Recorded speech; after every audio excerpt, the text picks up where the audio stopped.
Good morning student. मैं चंदन कुमार पंडित। जैसा कि हमने अपनी पिछली वीडियो में लेसन स्टार्ट कर चुके थे और हमारे 2 से 3 टॉपिक भी हो चुके थे। आज हमारा जो टॉपिक है वो है 9/11 and the global war on terror, यानी किस तरीके से यूएस जो हेजमनी एक जो वर्ल्ड पावर थी उसके सामने एक ऐसा समय आया जिससे कि उसके कंट्री के लिए बहुत ही दुख देने लायक था। परंतु इससे भी ज़्यादा ये था कि टेररिज्म जो इतनी जल्दी अपने पैर पसार रहा था, ये बस अमेरिका की ही बात ना होकर ये पूरे वर्ल्ड के अंदर धीरे धीरे बहुत तेज़ी से फैलते चला जा रहा था। तो अमेरिका के अंदर 9/11 and the global war on the terror, जिसका हमारे पास आज जो फर्स्ट पॉइंट है ऑन 11 सितंबर 2001, 11 सितंबर 2001 में अमेरिका के अंदर कुछ 19 हाईजैकर यानी 19 hijacker took control of 4 American commercial aircraft, जिन्होंने 19 हाईजैकरों ने 4 अमेरिकी कमर्शियल एयरक्राफ्ट अपने कब्ज़े में ले लिया और take off and flew them into important building in the USA. और उन चारों को अमेरिका की जो महत्वपूर्ण बिल्डिंग थी, इम्पॉर्टेंस बिल्डिंग थी, अलग अलग जगहों पे उसको टकराया गया, क्रैश किया गया।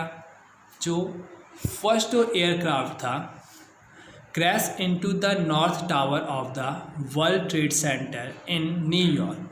जो पहला एयरक्राफ्ट था, एरोप्लेन था, उसको क्रैश किया गया north tower of world trade centre पे, जो न्यूयॉर्क के अंदर स्थित था। सेकंड एयरक्राफ्ट को क्रैश किया गया south tower of the world trade centre in New York. और जो तीसरा एयरक्राफ्ट था उसको क्रैश किया गया पेंटागन बिल्डिंग, जो यूएस डिफेंस का डिपार्टमेंट था, इन वर्जीनिया के अंदर।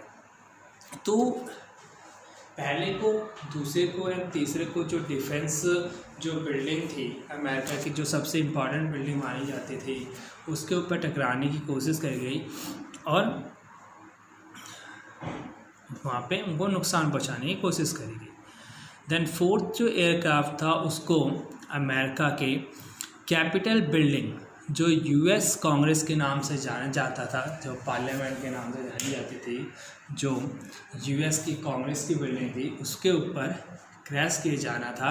परंतु किसी कारणवश वो उसके ऊपर क्रैश ना हो, उससे पहले ही एक ग्राउंड में गिर गया। तो इसी को it is a call the 9/11। अब 9/11 इसका नाम पड़ा कैसे? आप देखते हैं कि हिंदू जो इंडिया के अंदर जो हम कैलेंडर यूज़ करते हैं, तो हम अपनी जब डेट को वहाँ पे लिखते हैं तो हम पहले उसमें डेट लिखते हैं, फिर मंथ लिखते हैं, फिर ईयर लिखते हैं। पर अमेरिका के अंदर पहले मंथ लिखा जाता है, फिर डेट लिखी जाती है, फिर ईयर लिखा जाता है। इसीलिए इसको 9/11 के नाम से जाना जाता है और इसको इस तरीके से लिखा भी जाता है। जो हमारा नेक्स्ट पॉइंट है वो है point number 7, the attack kill nearly 3000 person. कि इसके अंदर लगभग जिस अटैक के अंदर 3000 जो पर्सन थे, पीपल थे, वहाँ के मारे गए थे और बहुत सारे जो लोग थे, बहुत से लोग थे वहाँ पर उस हमले से घायल भी हुए थे। तो उस समय क्लिंटन का टाइम था, पर उस समय क्लिंटन को इग्नोर किया गया। वहाँ के जो पब्लिक ने जो इग्नोर किया गया, उनके अगेंस्ट हो गए थे। तो उस समय चुन के आए थे जॉर्ज डब्ल्यू बुश, जो फर्स्ट गल्फ वॉर में H.W. बुश जो थे उनके ये बेटे थे, W. Bush on this Republic party. Unlike the Clinton, Bush has a much harder. और बुश ने उस समय बहुत ही सख्त रवैया अपनाया अगेंस्ट द टेररिस्ट के अगेंस्ट में।